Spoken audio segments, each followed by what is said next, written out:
Thank you for downloading this programme from BBC Radio 4.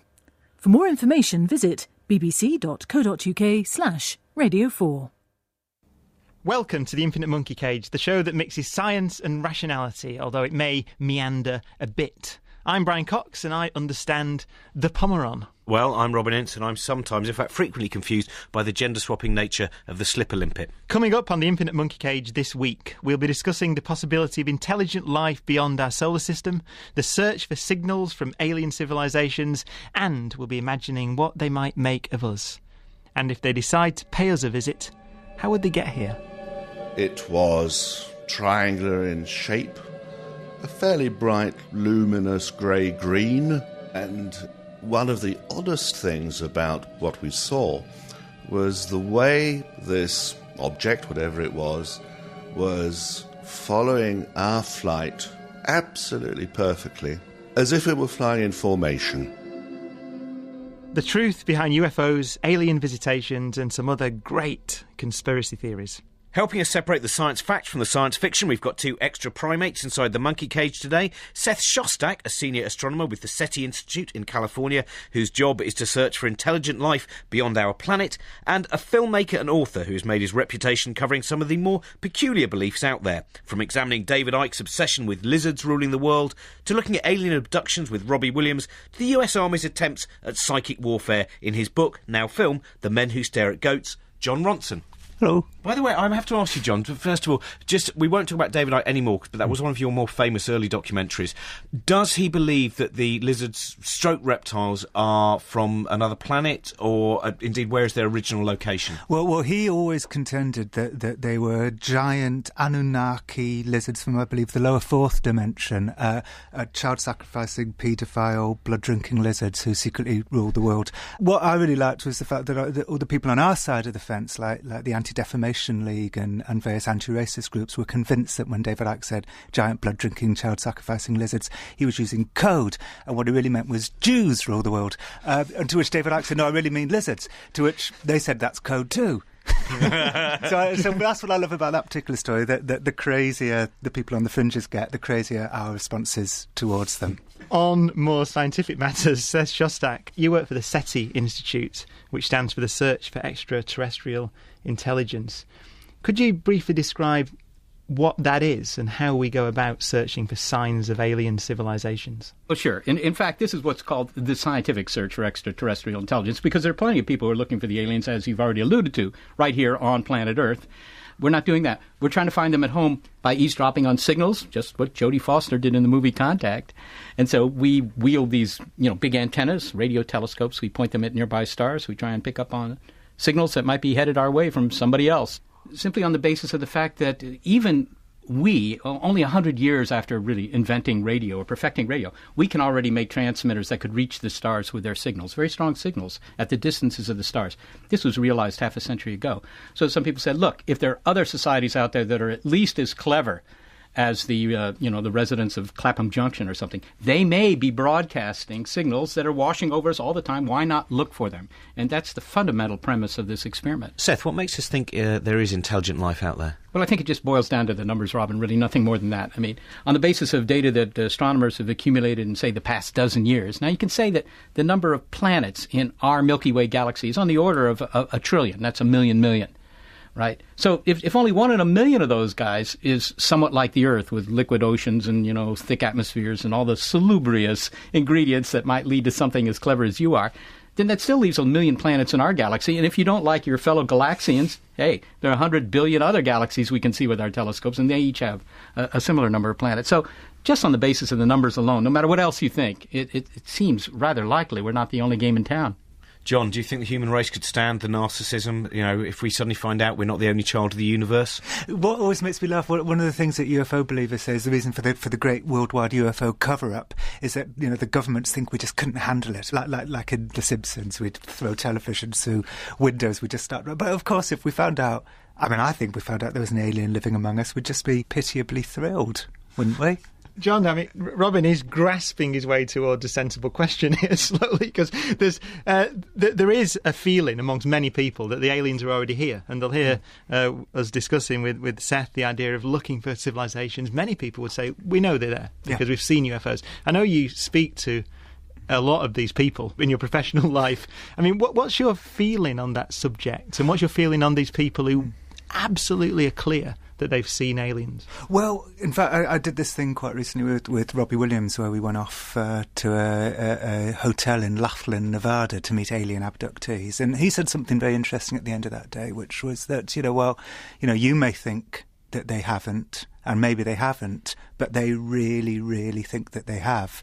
And I thought that was a fascinating question, and I don't actually know the answer to it unless there's some kind of shared delusion. Well, there is that thing about repressed memory where they've done a lot of looking into the idea that people suddenly at the age of 30 go, I've just remembered when I was 8 this happened to me, and from what I can gather from psychiatrists, they go, it is actually very, very unlikely that if you have a major event where you do actually go to another star system where you're repeatedly probed, you'll still have an inkling of that. It doesn't just suddenly go, oh! Do you know one of the things I forgot recently? Milk and my abduction. Seth, what's your opinion on that? Well, I tell you, I hear from people every day, of course, who are having difficulties with aliens in their personal lives. And so, I'm not qualified to investigate this, but a lot of people have. And the matter of abduction, in fact, is generally attributed to something called sleep paralysis. And this is just, everybody experiences this, or at least a lot of people do, where you sort of wake up and your body is kind of frozen. You can't move at first when you wake up. Your body does this so you don't fall out of the top bunk of a bunk bed, for example. But sometimes you wake up and it hasn't shut that mechanism off. And at that point, very frequently, people will imagine somebody standing next to the bed and so forth and so on. So some studies have shown that this is responsible for the alien abduction scenario. There is an interesting question lurking in here, though, isn't there? Because our galaxy's been around for, well, let's say 8 billion years, 9 billion years, and the Milky Way galaxy 10 billion years. There are a lot of star systems there. There should be extremely advanced civilizations. So the question of why they haven't developed interstellar travel and come to visit us is actually a good one, isn't it? It needs addressing, doesn't it? Well, it is a legitimate point. I mean, whatever else you want to say about the UFO phenomenon, the fact that so many people think that we are being visited, I mean, it doesn't violate physics. You're quite right, Brian. I mean, there's been plenty of time, and even with slow rockets of the type that we can manufacture, it would be possible, it'd be very tedious, but it would be possible to go from one star system to another. So it doesn't violate physics, and if it doesn't violate physics, then you have to at least say, well, okay, you claim that, the aliens have landed in the backyard. Let's at least look at the evidence. Yeah, that's a legitimate thing to say. Well, we're joined now by our reporter, because we've got a reporter, because we're professional, Tracy Logan. You've looked at this. I mean, you've looked at the possibilities for building interstellar rockets, knowing what we know now. Yeah, and it was all kind of sparked off by the fact that the National Archives have declassified their UFO files. For decades, people who have seen unidentified flying objects over Britain have been writing to the Ministry of Defence. And now those letters are declassified. And I mean, you have all different sorts of aircraft and glowing lights and things that have been spotted. And I just wondered, thought experiment for Monkey Cage, what would an alien spaceship look like that had travelled to Earth across interstellar space? And would any of the shapes of those crafts look anything like the sightings we Earthlings have seen? Back in the late 70s, Roger Harbin was one of 3 pilots in the cockpit of a British Airways flight into London who had a close encounter they'll never forget. We were flying over northern France. It was late in the evening and dark, and above us, very slightly in front and to the right of us, we saw this object which we could not identify. It was triangular in shape, a fairly bright, luminous grey-green, and one of the oddest things about what we saw was the way that this object, whatever it was following our flight absolutely perfectly, as if it were flying in formation. Captain Harbin isn't alone in his UFO sighting. Many pilots see them. But was his an alien spacecraft or something else? Was it even the right shape for interstellar travel? Hi, I'm Robert Frisbee, recently retired from NASA's Jet Propulsion Laboratory. I've been working in the area of advanced space propulsion for 30 years, and during that time I've done quite a bit of government-funded science fiction, looking at way out advanced propulsion systems. There are no flying saucers or even shimmering green triangles on Dr. Frisbee's drawing board, but 3 likely options for spacecraft travelling at half the speed of light, when trips to or from infinity and beyond become more practical. Aliens may already possess such craft, all giants by Earth standards. The first one is a matter-antimatter rocket, where you take subatomic particles and react them, then focus with a magnet to produce useful thrust.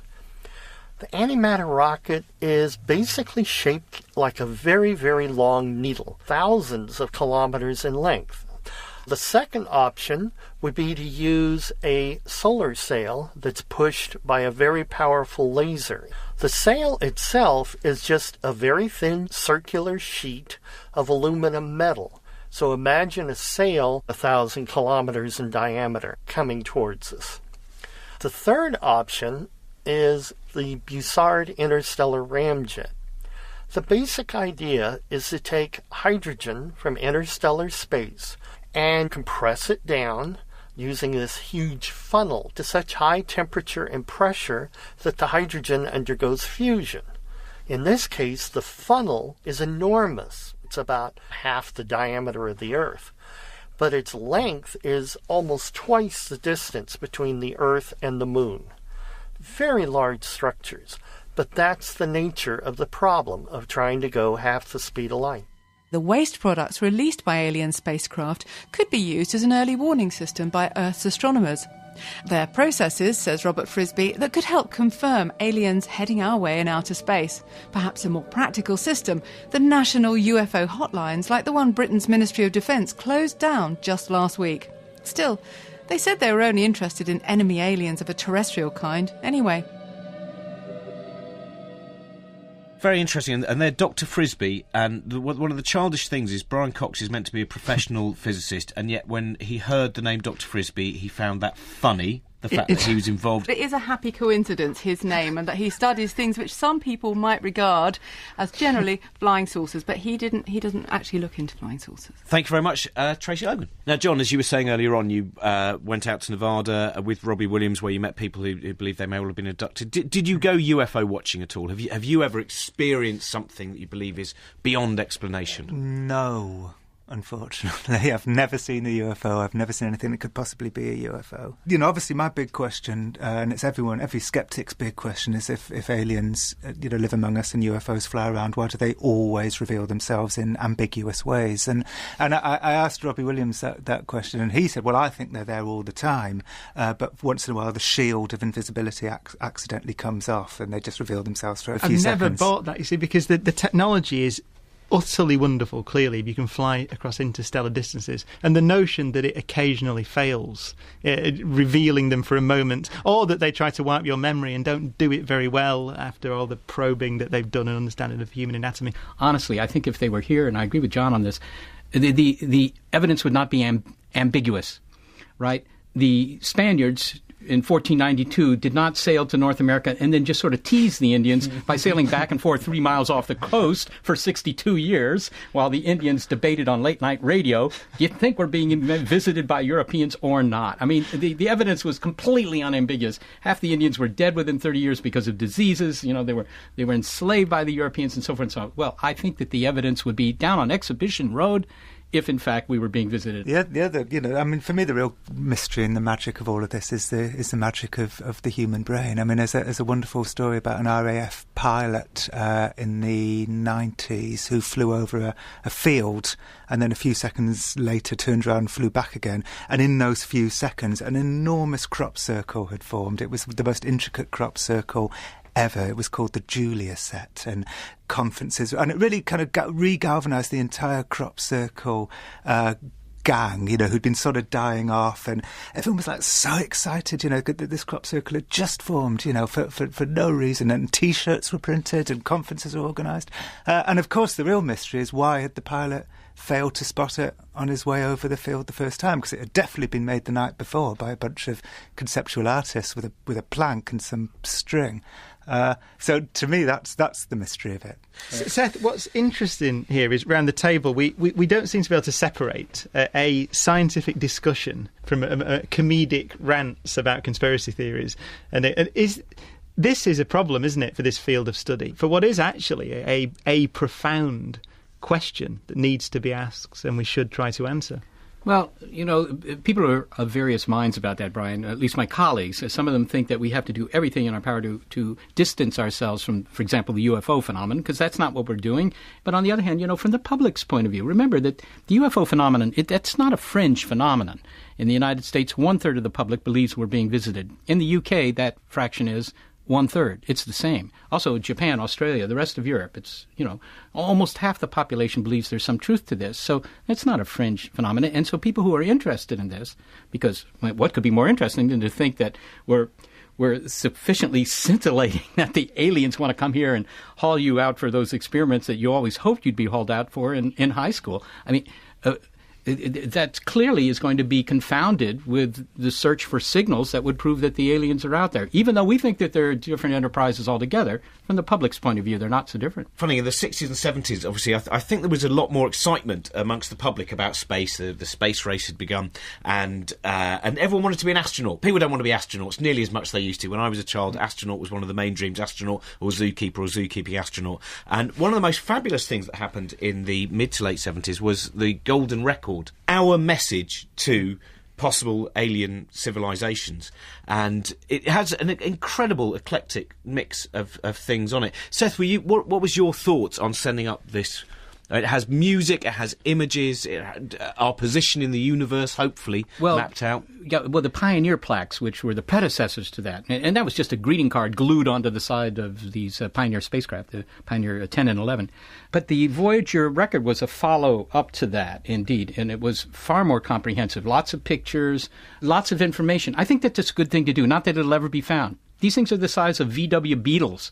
You're never going to find them in the depths of space. They're not aimed at any particular stars. They're just wandering. But it's a great exercise to ask yourself, if we ever do come in contact with other beings, what are you going to say to them? Commander Zagord. Zims Mabzozab. We have recovered a data storage device from the crashed space vehicle. Can you retrieve the data? Commander, this device is a primitive one. The information is contained within a groove etched onto the surface of this golden disc and can be retrieved only by placing a tiny pointed object in the groove and rotating the disc. It seems we will never retrieve the data from this primitive disc. Unless... Commander, with our flat, circular heads and rotating necks... Yes? What do you... Zabsmathon, you are right! Put the disc on your flat rotating head. Like this? Yes, you see? The hole fits perfectly over your orientation prong. You are right. And now, a tiny pointed object, you say? Yes. Of course I have it. Keep still while I pull my trousers down and place my mighty trudgenil in the groove. Of course, your trudgenil fits exactly in the groove. Commander, is it possible that this is how the disc is meant to be played? Yes. Now rotate your head. As if scanning the horizon for flying reptiles? Yes. Good. That is it. Fascinating. This piece's music is advanced, unlike anything we've heard before. And now I will slap my zumbles together.